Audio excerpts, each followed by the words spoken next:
Christopher McReynolds Jr. is suing Annie Lennox in the amount of $860. He claims he loaned money to the defendant for college applications and wasn't reimbursed. Ms. Lennox claims the plaintiff's contribution was a gift and doesn't need to be repaid. Ladies and gentlemen, you may be seated. All parties have been sworn, Your Honor. Thank you, Deputy Thomas. So, Mr. Reynolds, you want your money back from Ms. Lennox. Apparently, you all were in a relationship. Yes, sir. You gave her some money, $860, Correct. and she's saying it was a loan. Yes. No, you're saying it's a loan. She's saying it's a gift. A gift, yes. Right. Why is it a loan, sir? It's a loan because, one, I don't even have that much money to fend for myself, so I presented her with this loan because I don't want her to hold back on her education. This is about you having monies because you wanted to go to college. Yes, Your Honor. Talk to me. What was going on?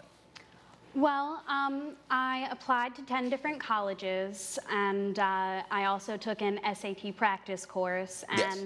I did initially ask Chris for the money to borrow to pay for the courses. And the money was going to be for It was for the SAT courses. the SAT courses and the college application. How did the conversation unfold in terms of this money? Well, he had told me to think of it as an early birthday gift. Who initiated the conversation about the money? Well, I'd asked him for it. What did you say? I asked if I could borrow the money for the college applications and for the SAT prep. Say that again. I asked to borrow the money for the college Say applications. that again. But, Your Honor, Say it again. borrow. Borrow. So when you say, can I borrow something, as opposed to, will you give me money, and the person says yes, then the inference is that is a gift. But if you say borrow, when people borrow, there's an expectation of being what? What? What is it? Paid back. Paid back, repaid. But, Your Honor, he had told me that it was an early birthday gift. That's what he told me to consider it All right, let me after the switch back fact. over to you. She already acknowledged that she asked you to give her money with the expectation of being repaid. Was there a conversation about a birthday present for her? Not a present. She might have been thinking it was a birthday gift for me, but she slept with my best friend. The plot thickens. Coming up, You weren't going to tell him you took this money. You were playing him. You didn't tell him about the guy. You spent the money. And now he's saying he wants the money back. And you're not disputing that it was $860. No.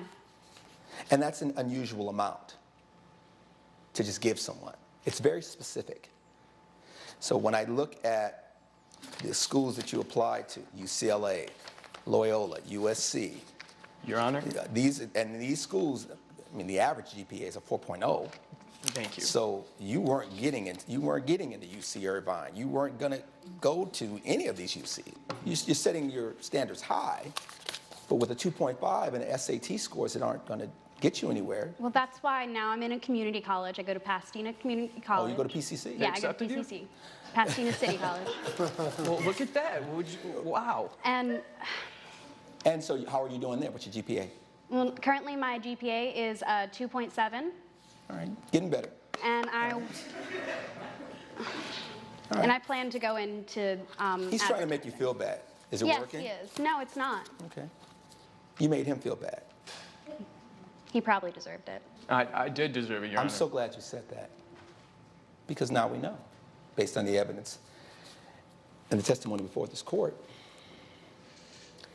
if he deserved that, he also deserves to be paid. Judge Ross's verdict. So judgment will be in favor of the plaintiff for $860. You will pay him that forthwith. Case closed. Judge Ross has ruled in favor of the plaintiff. The defendant is ordered to pay $860. I'm glad.